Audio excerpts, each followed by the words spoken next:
Welcome to Across the Pond, a podcast for leaders in market research to help them grow their insight agencies, with Steve Henke and Paul Griffiths. Hello and welcome to Across the Pond, a podcast for leaders and how to grow their insight agencies. I'm Paul Griffiths from Client Advocates. And I'm Steve Henke with Harpeth Marketing. Welcome or welcome back if you've been here to listen to us before. We've got an interesting topic today, I think, on the how to structure appropriately your marketing, sales and marketing department functions within your organizations. Paul and I were prepping for this session, and I said, I don't have a clear answer on this. I've got 12 pages of notes prepping for this session. And Paul said, don't worry about it. I've got the perfect structure for everybody. Oh my God, you have just told me not to put the pressure on, Paul. But I'm gonna let you start, and then I'll tear it apart, and then you can. Yeah, no. And look, let's treat this as a person that we can then. Yeah. No, it is. To be fair, in both it's a difficult conversation because it's very sort of situationally dependent, right? If you're a 5-man firm, your need for a certain type of structure is going to be far different than if you're a 75-man firm. And so there's not the exact right answer, but I think we can give you enough thinking points to help you figure out what works best for your firm. Yes. And actually, I think whether you're a 5-person company or a 75-person company, actually the functions you need to fulfill are actually the same. Now, how you then structure that, and whether you outsource some of it or insource some of it, or kind of, how you engage with it. But actually, when I think about what's the ideal sales, marketing, account management sort of structure for an agency, I kind of think of it in terms of the function. So the starting point for me is you need to have marketing. Now, that might be an outsourced marketeer. It might be someone doing it internally, but you need somebody who's taking responsibility for building the brand salience of your agency. And it can be a more junior person in some places. It's more senior in others. Again, that comes back to Steve's point about scale. But you need to have an individual or individuals who is basically responsible for growing the fame and the notoriety of your research agency. So that's the first thing. You need to have that. And if you don't have that, you need to work out how to do that. And you can do that through outsourcing. You can do it through, working with people like Steve or myself, or whatever it is. But you need to have some form of marketing function. Then what you need, I think, and I've taken this more from actually some of the ResTech platforms and some of the way that technology is sold, is I think you need a junior sales development representative team. Now, that might be just one person. Again, it might be outsourced, it might be part-time, but it is someone who is responsible for looking at particular prospects, whether those be new clients or lapsed clients or clients where you haven't got a deep relationship. And their job is to take that marketing content and all that marketing planning that the marketing team's doing and turn that into personalized content, that they are building relationships over time with prospects, clients, leads. They don't have to be particularly well-versed researchers. They don't have to be experienced researchers. They need to talk credibly about research and understand the topics and the problems and the issues and the commercial value that research offers. But they don't have to necessarily be researchers, but they are there to work and manage LinkedIn, email, potentially phone calls, all of those sorts of things. So that's your SDR function. And what they are there to do is to warm up your relationships, establish your relationships, keep your relationships nurtured to the point where a client or a prospect goes, actually, you know what? I feel I know what this agency does. I feel I know the value. And probably there's some prospect of a meeting or an engagement or some form of interaction in play. And that's the point where you hand it over to I think what is classically in most market research agencies is your seller doer. So these are the people who are going to manage the relationship, write the proposals, nurture the relationship with the client to the extent that they build a long-term relationship, they build that trust, and they demonstrate the expertise and the knowledge and the research fundamentals of that business. So you've got your SDR, your sales development representative, you've got your nurture, your account management kind of focus. Then I think there are two other roles you need. When you get to the point of negotiating relationships, taking briefs, writing proposals, I think you need someone senior and someone really, really empowered in the organization to essentially be a closer. So in some agencies, it might be the MD, it might be a commercial director, it might be, but it'll be someone who is empowered to negotiate with the client and who's really experienced in getting those deals over the line and may well hold a longer term kind of oversight relationship with the client, supporting the stellar doer, the nurturer, the account manager, and the account director on that. So you need that closer for the commercial relationships. And then the final thing you need is, I think you need subject matter experts. So, and these are the people in an agency, and I see this all the time, they are super smart. They are methodological experts, creatives. They are imbued with a knowledge around a particular business issue or a particular methodology or a particular approach or a particular sector. And those are the people that are called in by marketing to get ideas around what they do and how the business should be marketing to these individuals and create some of the content. They are there to support the account directors and the nurturers, and they're there in the instance when there's a close needed to be there to kind of reassure the client about the knowledge and expertise and wisdom of the agency. And that, for me, is the ideal sales, marketing, account management structure. I thank you very much. I guess we're done. That's really good. I hadn't thought about it kind of through that lens. And maybe it's because I work with so many small organizations, but I love the idea of sort of a junior person to kind of get the ball rolling on the sales side and then kind of move it through to its ultimate conclusion with a super senior level person. I like that. In a lot of the organizations that I work with, the subject matter expert is the seller doer. Yeah. Right. And so the functionality is there. It's just kind of compressed into one role. I do want to talk about marketing. That comes back to this thing about the scale on the scale of the agency. It may well be, that. So I absolutely, the nurturer, the closer, and the expert might in really small agencies be all the same person. I suspect they are not also, though, the marketer or the person doing the SDR, kind of that early stage development role. I think that does probably sit with someone separate. Okay. I do want to talk about marketing, though, just from a slightly different perspective. I agree that the job is to build the brand, and part of that is building awareness, right? You want to be known, but you want to be known for something, and that's about building the brand. I also think it is marketing's responsibility to generate sales leads. Okay. Yeah. Marketing can do it at scale. Mm-hmm. Salespeople, however you want to define them, can do it sort of one at a time. Marketing can do it at scale. Yeah. So I've always thought about sort of the interplay between marketing and sales is marketing builds awareness, builds brand, generates leads. Sales takes over from there. Yeah. And acquires first-time clients and is responsible for keeping existing clients. Yes.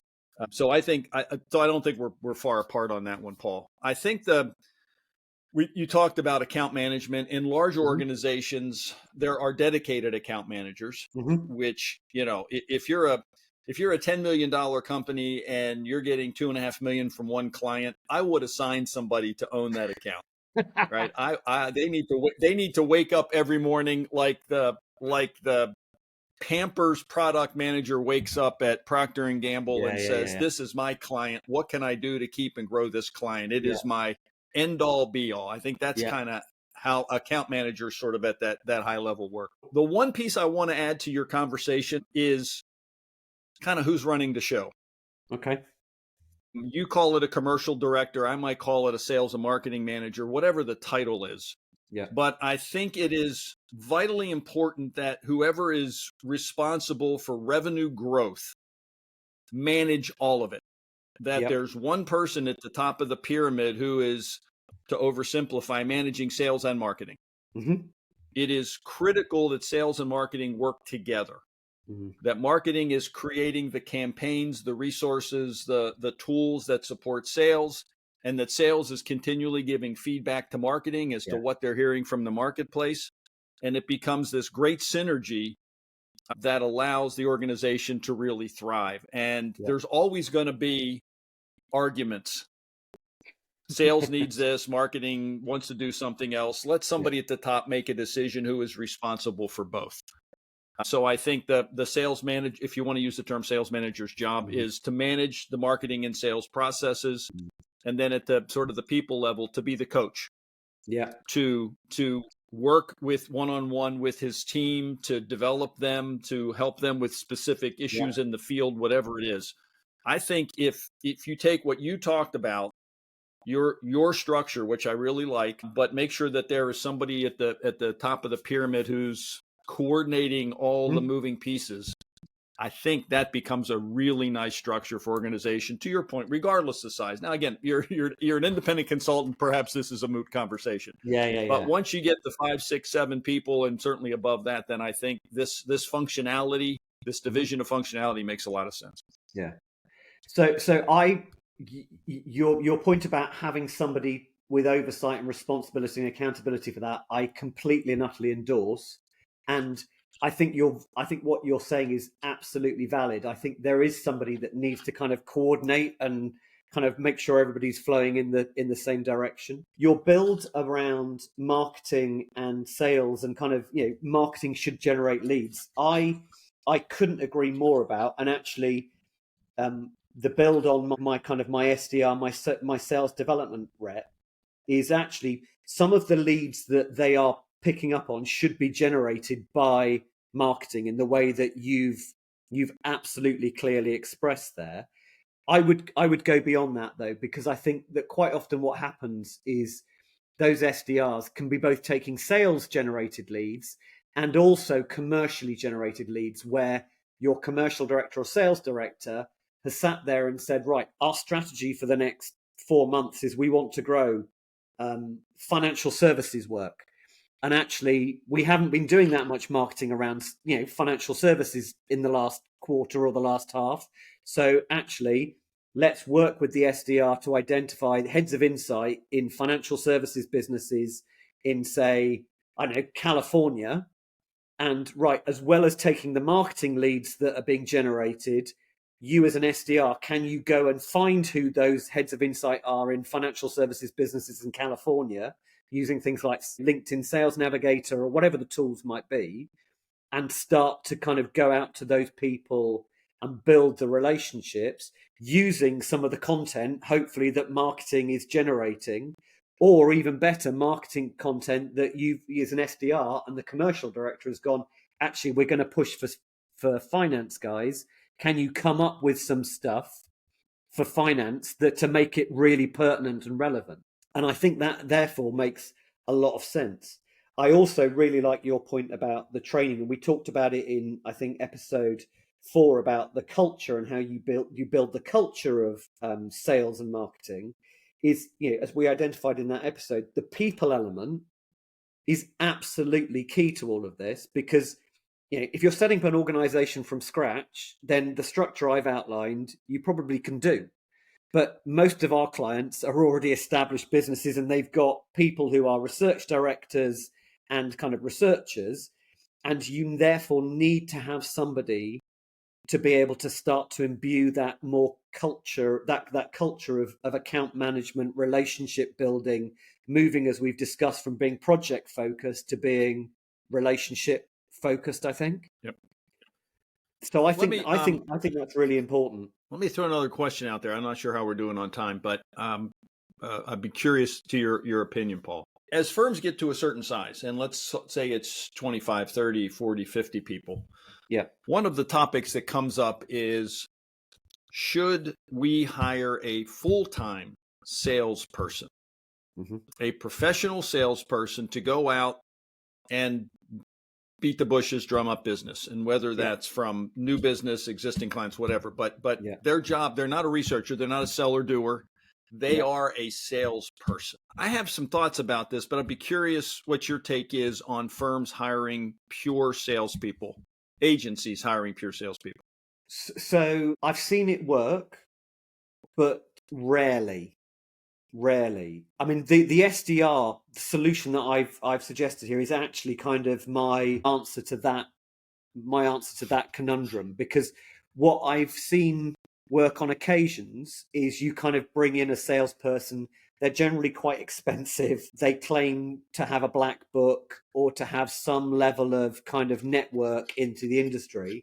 Honestly, though, I think those sorts of people, and if anyone's listening to the podcast and one of these people, I apologize, but I am generally skeptical about the efficacy of that as an approach. I think those are very expensive people, and actually the return on those is quite difficult to get. And the context for this, I suppose, is my view on how long it takes to get and nurture a relationship to the point where a client will start to talk to you has lengthened out massively over the last 10 years. 15 years ago when I started this gig, it was probably 3 or 4 interactions, a couple of phone calls or an email, and you might get a meeting or you might get an opportunity. We came out of COVID. I think it lengthened. I think it kind of, I can see it in some of my clients turning into kind of 7 to 10 interactions. I was talking to one contact of mine who's the senior business development sales director for a business recently, and he was talking in terms of context of 18 to 20 interactions before you even get a meeting. And the problem with that is if you've hired somebody who's very expensive and therefore you need them to return that investment PDQ, and actually it's not a quick win, it's a long-term build, I think that model becomes really difficult to sustain. But I don't know. You obviously have a view. I do, and it's a little different than that, actually. I have heard here's the story I've heard on multiple occasions, okay, from mid-sized firms, is we hired a professional salesperson and he didn't sell anything in the first 2 months, so we fired him. Yes.